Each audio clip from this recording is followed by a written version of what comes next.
Welcome to Homestead Reptile, and today I am doing a reptile room clean. So, mopping the floor, cleaning tanks, cleaning water bowls, the whole 9 yards. While I am cleaning, I enjoy listening to podcasts. So, today I am finishing up the part 2 to the Gecko Pods episode with Dawn. It was a 3-hour episode. And they're going to be doing a part 3. Love the episode, love the first episode. The second episode was very interesting.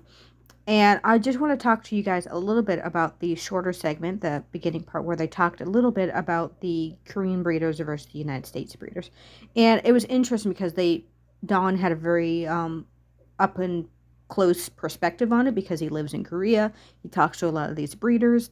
And of course, he's United States citizen, so he knows how we keep in the United States, our geckos versus Korea, and his perspective on it. And I'll talk to you guys a little bit about my perspective on it.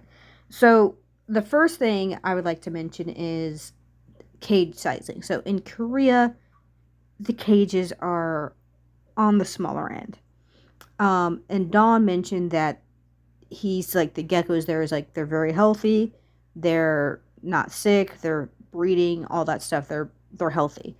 And I would say, it's like, so it's kind of like the debate between ball python breeders. It's like, the ball pythons are healthy in rack systems. They're breeding. They're doing everything. They're not diseased. They're not malnourished. They're doing their thing. And I would also like to.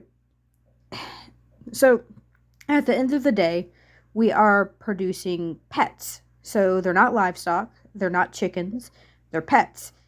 And I think pets should be treated with a decent care. So personally for me, it's like, I would like to see them in bigger cages, but it's not my culture. They're not my geckos. It's not my circus. So I think they should be in slightly bigger cages, but again, it's to each their own. The geckos are clearly not hurting.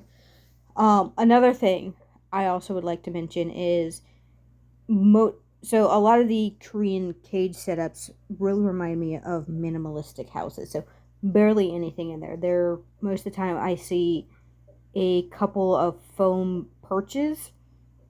If they're lucky, they get thrown a plant, but it's pretty empty, and then they just slide back into the rack system. So I'm not anthropomorphizing the geckos. I'm looking at them as an animal. I don't anthropomorphize any of my species. Like my clownfish to my bird. Well, my bird, he's tiny and evil and enjoys tormenting me. He's watching me right now, probably thinking about jumping onto my shoulder and pecking my earbud out of my ear. So he's just a force of nature. But I don't purposely anthropomorphize it. I always think of how the animal lives in the wild, how this species behaves. Is it a predator species? Is it a prey species? Because predators have a different view of the world versus a prey animal who is very cautious, skittish, and is more fearful towards things.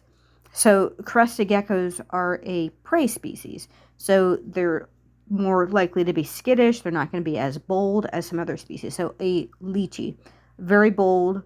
I'm out there. I can sit out in the open because nothing is going to take me out when I'm an adult lychee. A crested gecko, an adult crested gecko, can get snapped up by a adult lychee. So a prey species should have places for it to hide, places for it to shelter, and to feel more comfortable with the environment.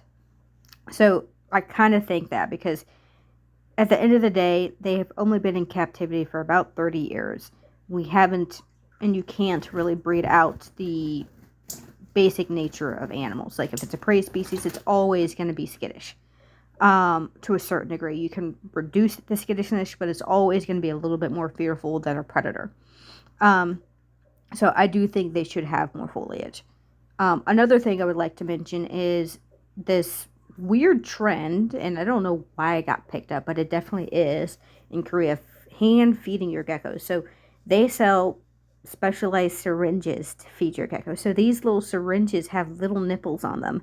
They look like syringes you would feed orphan baby squirrels out of, and they're just hand feeding their geckos out of these syringes.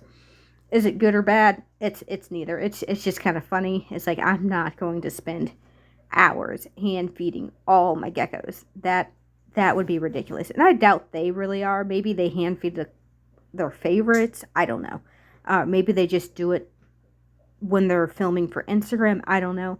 It's it's just it's just one of those things. It's it's weird. Um, Another thing I would like to mention is they did talk a little bit about people in the United States being fearful, and it's not a lot of people. It's like a small number of people, but they're loud and it's kind of obnoxious. And you those types of posts you see them more, or you think you see them more because they stick in your mind longer. Um, so thinking that the Korean gecko market is now flooding into the United States, and they're the reason why the gecko prices have dropped. So they're not flooding into the United States. I know a handful of breeders that have geckos from Korea. I'm kind of thinking off the top of my hand with all the breeders I know. There's probably more, but ones I personally know that have like a good number of geckos from Korea are about three. Um, and the shipping is expensive. Your average person who just wants to get a $300 gecko or just a pet gecko or slightly nicer than a pet gecko is not going to go to a Korean breeder to buy their gecko. They're just not.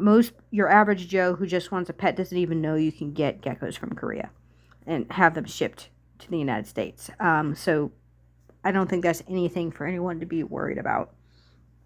Um, Another thing I noticed, and I personally think this is the funniest thing, is Barbie Dreamhouse gecko setups. So these setups are Barbie Dreamhouse. That's the only way I can explain it. So toys like jacuzzis, basket swings, slides, heart-shaped water dishes, um, a random plant thrown in there. All these just cutesy. Oh, and little figurines like a Hello Kitty figurine.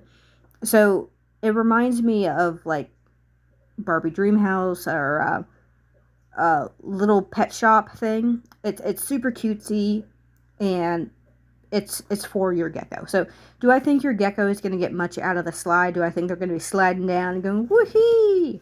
No.